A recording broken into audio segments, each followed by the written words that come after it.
Okay, so thank you very much, Peter. And we now have a panel discussion about mining. And our guest panelist here tonight is Jerry David. He's head of Digital Asset Solutions Department in SBI BITS.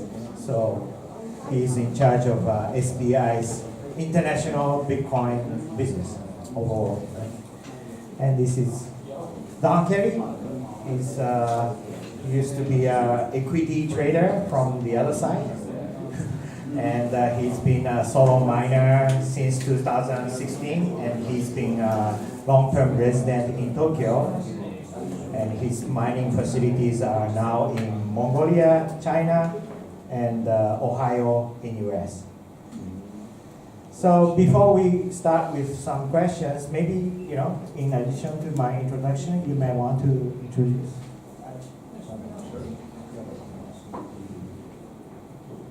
Hi, everybody. Did you introduce me as Jerry or David? Jerry. Okay, that's good. A Bitcoin. So I used to be a Wall Street technologist. So I'm all from the tech side of the street.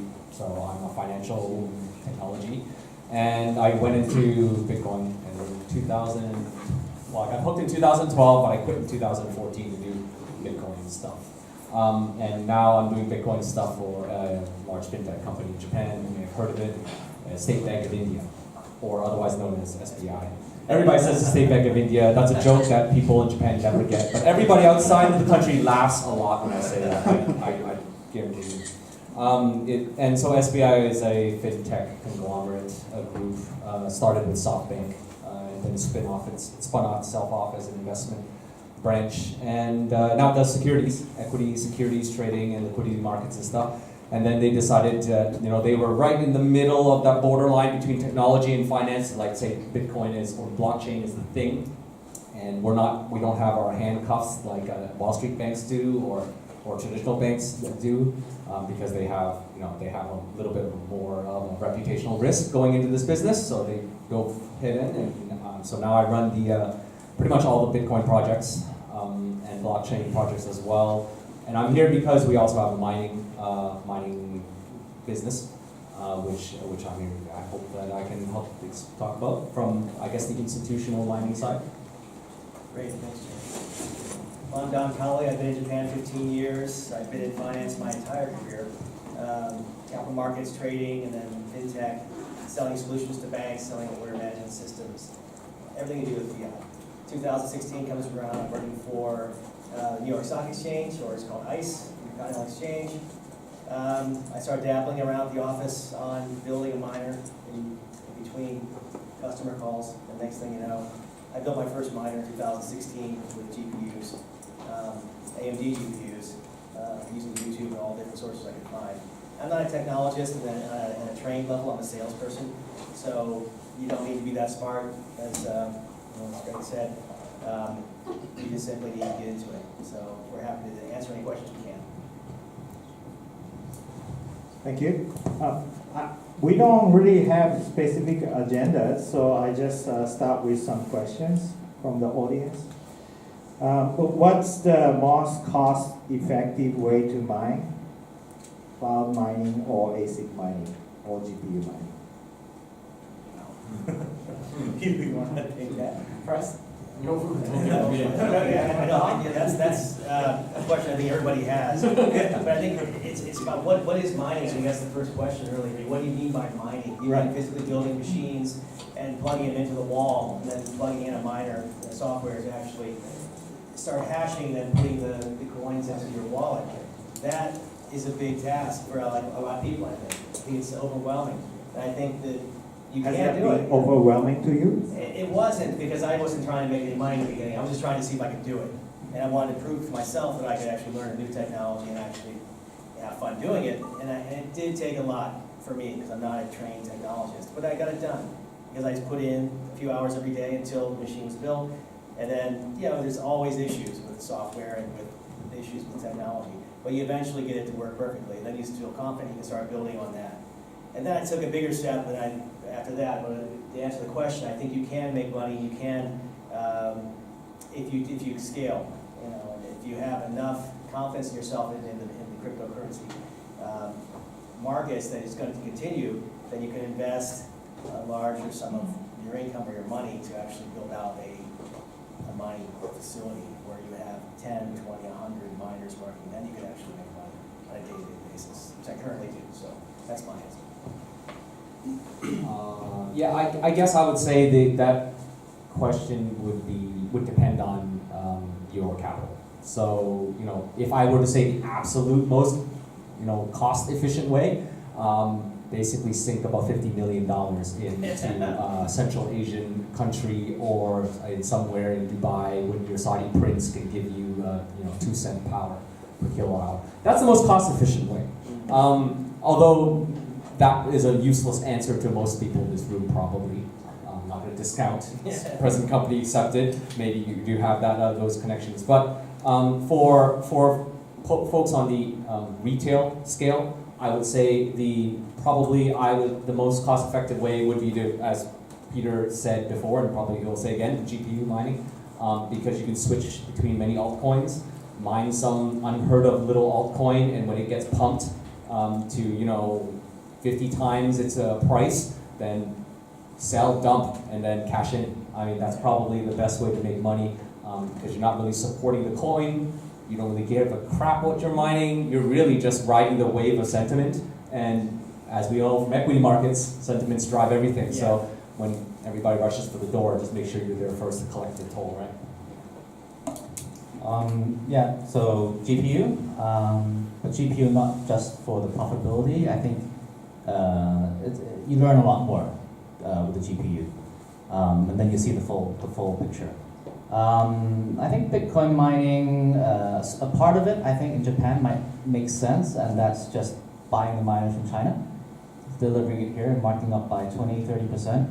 I've heard some crazy leverages because the thing with Bitcoin miners are that they are ASICs, so they can only mine Bitcoin or Bitcoin Cash, right? So they're like essentially a long on Bitcoin, and there is a lot of price difference you can go for when people they get eager to buy, they overpay. That's one easy way to get into the Bitcoin mining ecosystem.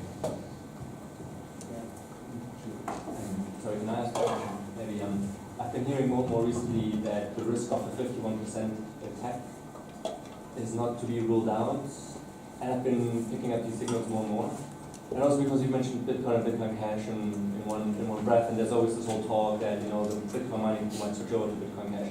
And how far do you think this rivalry between the Bitcoin and Bitcoin Cash camp might play out sometime this year? And is there a higher risk factor for 51% attack this year or not? There's a couple of questions there. I think the first question is about centralization, risk. The second is about Bitcoin Cash. I think I expected this question is that's the Bitcoin mining distribution, 2012 versus 2017. So the term centralized and centralization, I think we have to clarify. Centralized is the current state. Centralization is a direction. All right. So when people talk about centralized or decentralized, I think it's not that important because it's a number of people, right? It's a number between 1 and 6 billion. Where are we right now today? Right. This shows that we're being more and more decentralized over time. So this is the pools, right? Pools flashing their hash rate. Right now, just very briefly, you can't see the words, but over there, only one pool is here, slush. These are all you guys. But some of these pools on your 2017 chart, they are affiliated, right? Like loosely associated because they are politically in the same camp, as far as I can understand. I don't think that matters. All right. What matters is it's 2018. Can't remember when this was, but AMP pool certainly isn't that much right now, 13%. F2 pool is more like under 8. Bitfury is going to be dead. BW's gone. V is getting bigger, but more in Bitcoin Cash. BDC pool barely survived. Slush is still strong. GB miner's dead. How BDC is dead. BDC.com is doing slightly better, and the rest of this, Bitcoin.com is doing pretty well too. And the rest are. The whole idea is that we're talking about centralized versus decentralized, centralization versus decentralization. The only word we care about is decentralization, right? We try to get to 6 billion, but it's impossible, right? We just try to keep going one way, and things won't get worse. And empirically, we've always been getting better. Yeah. So I'm having this presentation around a lot of countries, trying to sell this idea that, you know, it's something that we have to keep in mind. It's always a risk, right? When people in this room, less than 10% are putting their hands up, they don't know enough about mining, that's a danger, right? It's all good. I think we're still decentralization aim, right? We're still going in the right direction, but slowing down is bad, right? We should speed it up, get more people involved, get more miners on board. So BCH, BTC, Oh, you want me to answer that? Okay. Yeah, that's easy. Well, first, I just want to echo that sentiment. I don't worry about decentralization at all. I've said this for the last 4 years. People who worry about 51% attack are just reading FUP. I mean, yes, it theoretically exists, but I woe the miner who's stupid enough to actually exercise a 51% attack. I dare them to, actually. I really double dare them to. Because once they do, boom, guess what? They're like one of the dead miners. Like what happened to Ghash? You don't see them anymore because they got over 30%. Nothing else. Well, maybe they also had a bad operation running, but you get over 30% and you're also running a shoddy business, you're out. So don't worry about it. Capitalization, capitalist economies and markets will sort that out. In terms of the Bitcoin Cash, I will say that yes, there is an imbalanced risk. If you want to look at it that way, it's a little bit asymmetric. There is a risk more so on the Bitcoin side than the Bitcoin Cash side, because Bitcoin Cash has a difficulty that adjusts daily, or actually block-wise, as per every block, where Bitcoin adjusts every 2 weeks. So if you're looking for that, you know, the possibility that all the miners flip over, you know, one way or the other, well, if all the miners flip over from Bitcoin Cash to Bitcoin, Bitcoin Cash still runs at a block every 10 minutes. If the other opposite happens, Bitcoin is frozen and the chain goes down. So yes, there is an asymmetric risk there, but you know, right now that risk is priced into the price. I mean, if you're going to be rewarded at $8,000 per Bitcoin and the profitability is still there, then you're wearing that risk. As long as you know you're wearing that risk, right? I mean, some people will say like, look, I can make 10% more returns if I mine Bitcoin. Well, you're making 10% more returns, but you're also taking that risk. So it's just like when you're in, you know, regular capital markets or regular, you know, finance. There's always counterparty risk. You know, that's never explicitly said, but as long as you know about it, then you're fine, I guess. Yeah, the next question is, what are the biggest challenges you face as a miner? Maybe you can start with. Yeah, I mean, everybody's, what again, I mentioned I'm not a technologist, so for me, it was a bit daunting in the beginning, but I wasn't stopping myself because I didn't understand technology or software enough on a mining level. Profitability was secondary, but I think now, today, mining's become a lot easier to do. You can go to YouTube, you can watch any video, there's hundreds of videos on there on how to set up a miner, how to mine profitably, which coins to target. It's very, very direct, very simple. You find your guys, a guy named Lee on there who has a show called I Mine Blocks.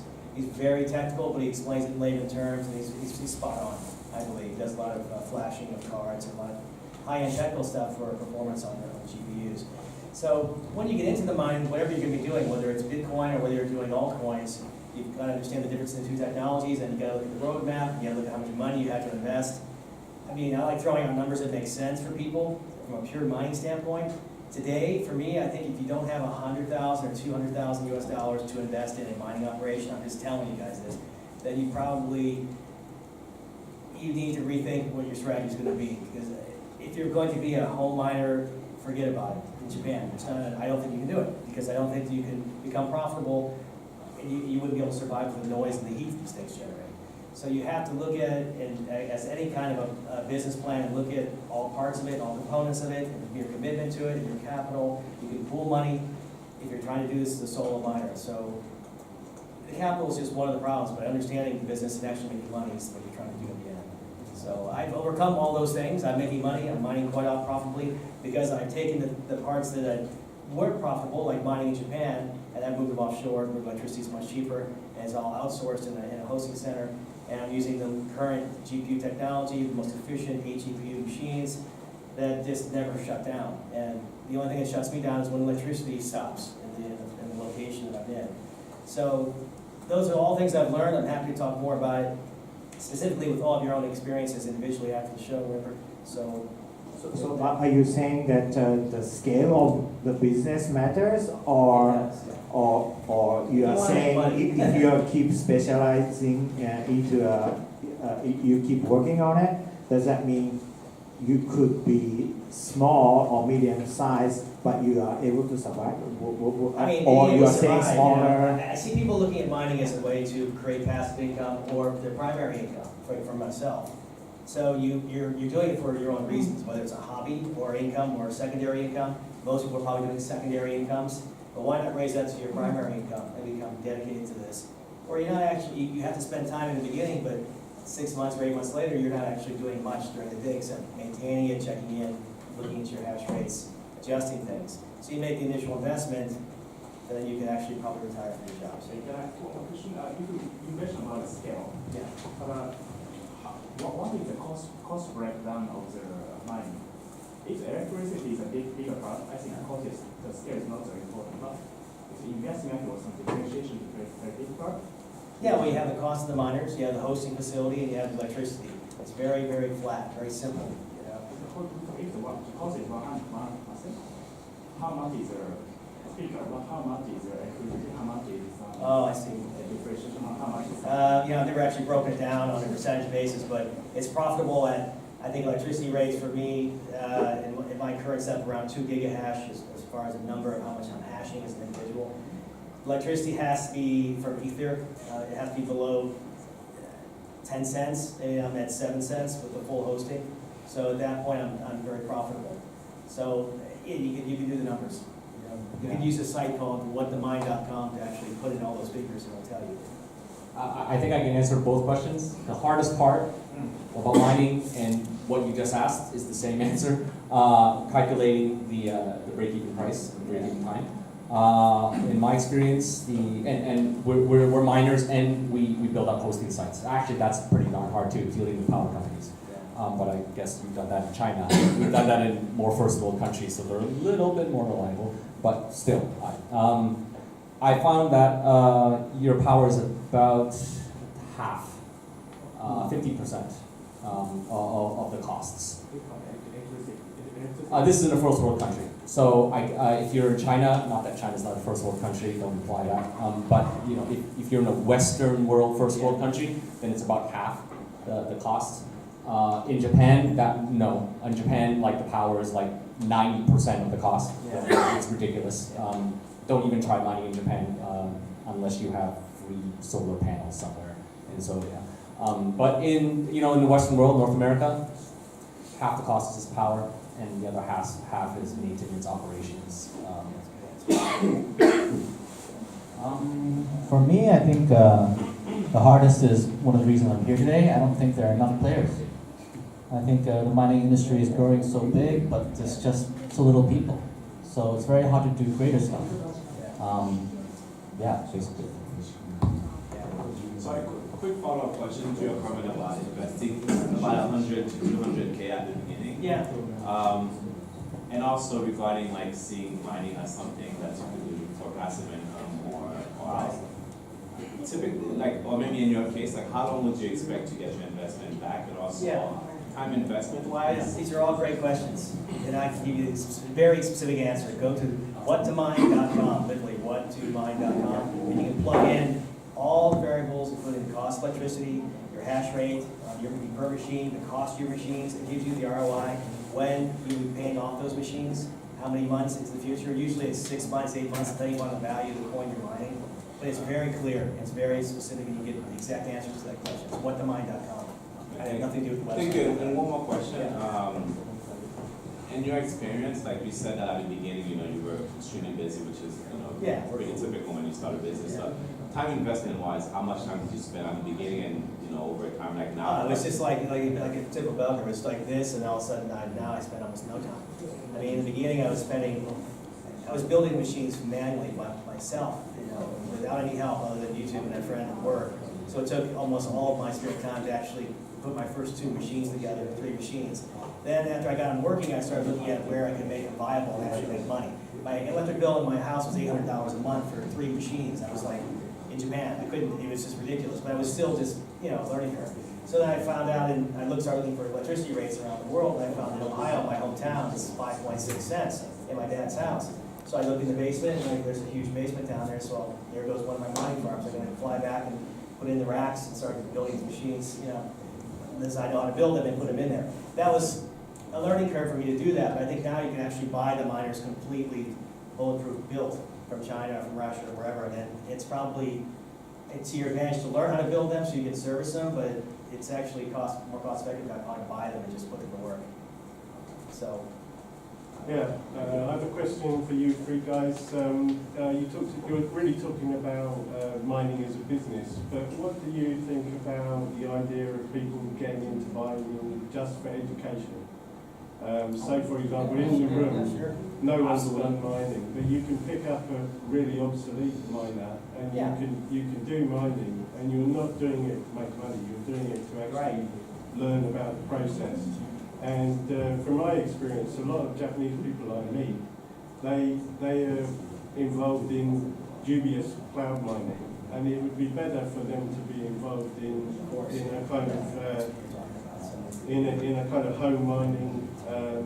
Just try it, and it takes you in an interesting direction. I think cloud mining, it's necessary. Some people just have to learn mining by that way, and then figure out it's probably better you would bought Bitcoin in the first place, and then go evolve. So I wouldn't say it doesn't have its place. I'd like it that cloud mining was more transparent, that in China they used to have these products where the contract actually allows you to send the miner home. Right? I'm pretty sure all the cloud mining contracts don't have this option anymore. So yeah, I wouldn't say it's bad. Trying at home is definitely better, but I think not everyone is that technically adept to make a rig together and fiddle with the software, or they don't have the time. There are a lot more parts of mining as an industry. For example, selling second-hand machines. There isn't a hash rate futures market yet, but I think there will be soon, and that will be pretty interesting. Yeah, or selling as a financial product. I mean, the Shanghai company BTC Talk, I think it's not there yet. It's like that. So yeah. So yeah, it was small. It probably shrank back then. It was high at the Bigger time. now. So it's basically a financial product. Have you heard of accumulators? So heads I win, tails you lose. So it's a similar product. So some people like to buy through that. And in a sense, you're bringing some traditional money that wouldn't have bought the Bitcoin in the first place. They like to have something solid, have some cash flow. You're providing a service. Right? But it's in the whole general ecosphere, mining very efficiently. Obviously, they will be spending a little bit more money than your average mining for yourself. But it's part of the industry. You need money coming in for it to grow. Any specific GPU you would recommend, and any specific company from which ready-made mining equipment you can buy? Say that again? Any specific GPU you would recommend to buy from NVIDIA or something like that? Any of the top-end cards. Okay. Yeah, any of the top-end cards. Some cards are more specifically geared towards Ethereum, whereas others are better at mining Monero or other types of coins. So AMD, I started out with AMD cards and I switched to NVIDIA because the technology is ramped up in the GPU space so quickly that a high-end NVIDIA card can mine equally almost across all altcoins now, because they know that's the marketplace. So, but they're more expensive. We didn't talk about the GPU shortage that we went through in the last 2 years, and now if you go on Amazon or eBay or whatever trying to buy GPUs, the price has been inflated 30, 40, 50%. At least it was about 6 months ago or a year ago. So it made it even more difficult for people to get GPUs on bulk. And then there's a huge demand in China for the actual core GPUs before they turn into the actual cards. And then they just they buy the GPUs in bulk. It's part of your business, I guess, or one of your friends. So there's just Yeah, it's a lot, the question was answered correctly by saying, any of the top-end cards. The pre-made miners, I do some research on YouTube or on Google and try to find them. There's Panda Miner, which makes Shenzhen, they've been selling a lot of machines. There's Russian companies as well. And once you get involved, you'll find there's an ecosystem of people who are actually buyers and users of those miners, and then you can actually start, chatting with them online. Sure. Thank you. What kept you mining through kind of the bear market of 2014? And what do you think will keep you mining if there's a bear market in the future and the block reward is not nearly as high? So if I repeat the question, what if there is a bear market, what would keep us mining? Yeah, I guess what kept you mining back in 2014? Because I guess the block reward is high enough to incentivize you, but maybe 5 or 10 years from now, it won't be high enough to incentivize you to continue mining. Okay, well, I can't answer the first part, and maybe the other two gentlemen can. The second part, what would keep us mining if there was a bear market, is because I'm going to harken back to something that Craig Wright said. If you're not a miner, then you're not part of the network, right? If you're just running a full node, what they call full node in quotes, because it's just like a marketing term, then you're really just doing nothing but you're a leech to the network, really. If you're not mining, then you're really just a leech to whatever blockchain you're mining, or you're using, not actually mining. Which is fine, because not everybody in the world needs to contribute to the financial system. But if everybody thought that way, then the system would not work. So the act of mining and being rewarded for participating in the actual network, in validating transactions, and keeping the network, the real network alive, not just the network of leeches, which just sort of listen in on transactions and then validate them, and for some reason they say that I'm helping the network. No, you're not, you're helping yourself, because you're making sure that nobody can cheat you, but your validations don't do anything besides help yourself, which is totally fine if you're running a business. And of course, you want to run a business, you want to make sure your transactions are not double spent. You run a node, there's probably no incentive to mine, maybe, at this point. But yeah, so our intention is to always mine, because we want to contribute to the growth of the network. Because if you don't grow the blockchain, then the value that we see trading today may be just fictitious, right? I mean, this could be, probably is, all very largely about the price, right? Because virtual currencies are nothing concrete unless the network is of a critical mass. If the network is used for nothing but speculation, my experience, 14 years in financial markets, tells me that it will just crash to zero. I mean, because speculative, a market which is pure speculation is a pyramid scheme, right? So yeah, I agree completely with Jerry.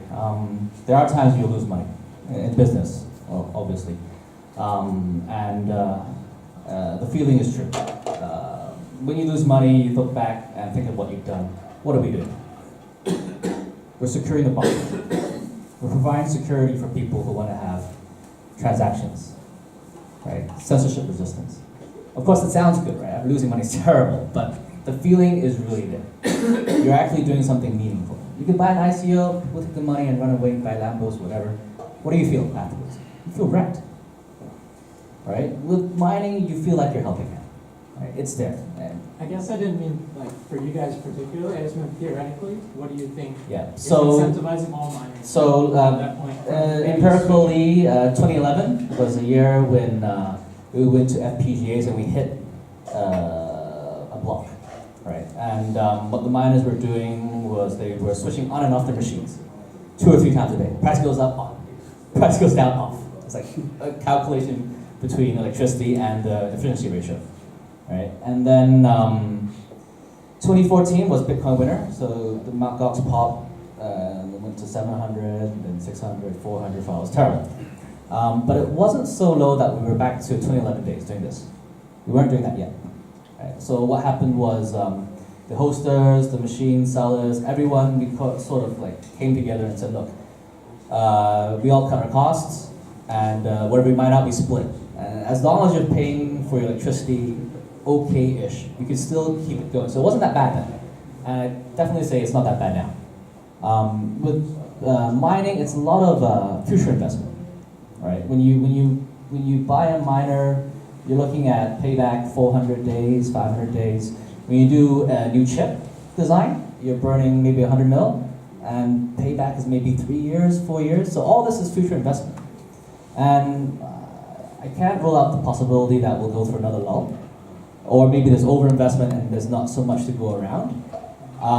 But we've been there, you know, switch on, off, and just wait, right? And then the industry will rejuggle. We'll have more people looking for even cheaper sources of electricity. And eventually the price goes up and will bail us out. Yeah. Okay.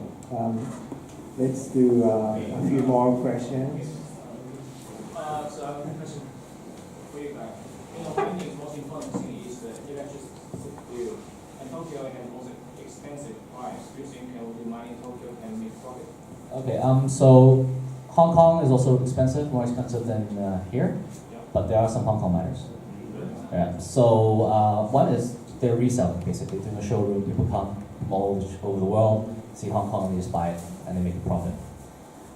There are a bunch of there's a village in Hong Kong where for whatever reason every villager with the same surname enjoys I think it's 4,000 watts, so 4 kilowatts of free electricity. And that whole village is like full of miners. Right? So I mean, like electricity, right? It's never perfect. I mean, Tokyo, I mean, Japan probably better because you have a good match of demand and supply. But in every system, in every system in a country, there's always discrepancy, right? Maybe the power plant is built with a high base load that it can't offtake. Maybe there's a very dense area of solar panels where a couple of batteries will be able to mine during the night, right? The 24-hour thing, you can't mine during the night. So I wouldn't rule it out completely. It's definitely tough, but we've had success before, and I think it's worthwhile going for this. There's a Japanese miner here, Hiroki. Would you like to introduce your project? They are doing the mining in Hokkaido. Yes.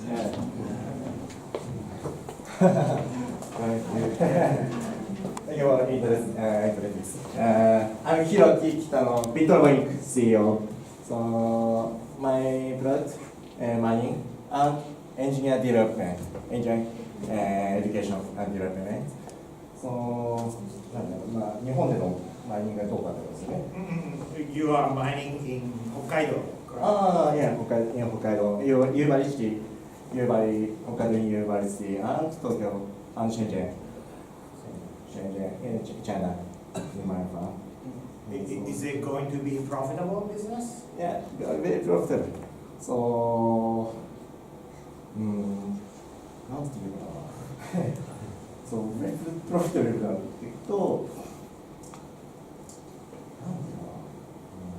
What's the business arrangement? I think the cost of electricity is very high in Japan. I'm wondering how it can be profitable when you do mining in Hokkaido or Tokyo. So, profitability, I earned 1080 Ti. This is GPU, most expensive GPU, most smart, most very powerful GPU. This is 1 day, 0.000. So 1 month. This is 1 month. This card 10,000 yen. The electric cost in Tokyo 3,000 yen. And my business, so my corporate business, so 減価償却って何ですか? Depreciation. So, one's profitability for 5,000 yen for 6,000 yen. Now rate. So 1 month ago rate. So very profitability. So 1 month 20,000 yen per month. And electric cost 固定してるから very profitability. だから今200、相場によるけど、今の相場でも利益出てますよっていう話ですね。So why you choose you buy kind of? Is the electricity ship there? No, usually friend, so easy to live in. What did you choose the Shenzhen? Are you saying the GPU or you can buy cheaper? What's the reason you choose the Shenzhen? In Shenzhen, I went to January. The GPU is more high expensive by Japan, but the いっぱい買える。So by a lot, I can mount a lot order. So now in Japan, so very 購入繊維、so this 購入繊維かかってるから買えない。あとは、Shenzhen is very interesting blockchain city.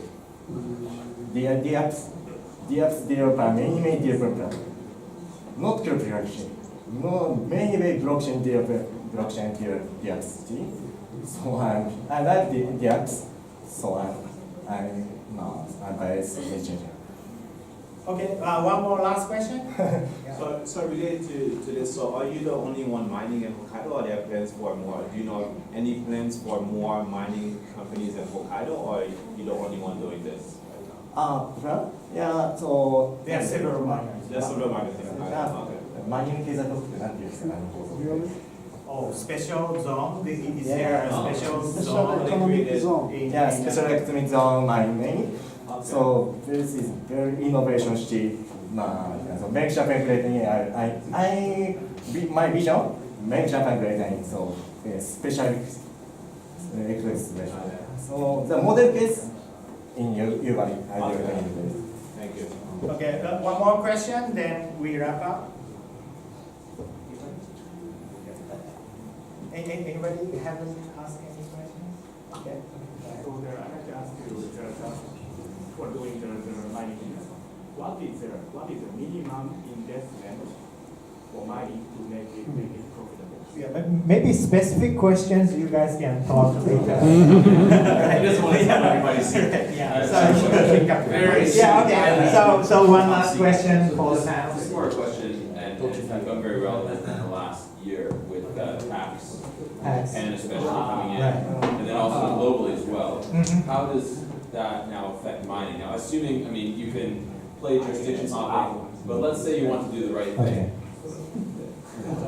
Okay, that topic is near and dear to my heart because thanks to our tax authority laying it on us surprisingly at the end of last year. Mining in Japan is considered buying the coin at zero and 100% income. Not capital gains, income, corporate income, or personal income as the case may be. So actually, I hate to. I don't want to dissuade you because I do think there are profitable models in Japan, like in Hokkaido. It's all about finding the right municipality, the right subsidies, the right governments who want to sponsor this business. But at the same time, right now the tax authority is basically seeing this as 100% income, which makes it quite expensive, on top of electricity costs and operating costs and everything like that. So the effect of that is we move offshore. So you mine in a company and see the profits offshore. You basically, the owner of the coins are just an offshore company, which is easy to do considering if anybody's mined here, all you have to do is just say you have a company offshore and then give them the address that the pool deposits your coins to, and who is to say where the heck in the internet that owner of the wallet is. So it really, like, technically, it's a no-brainer, but it's a lot of extra bureaucracy. You have to set up an offshore company to realize profits. So you won't be able to realize yen profits. Well, you'd have to repatriate them and you'd have to do something.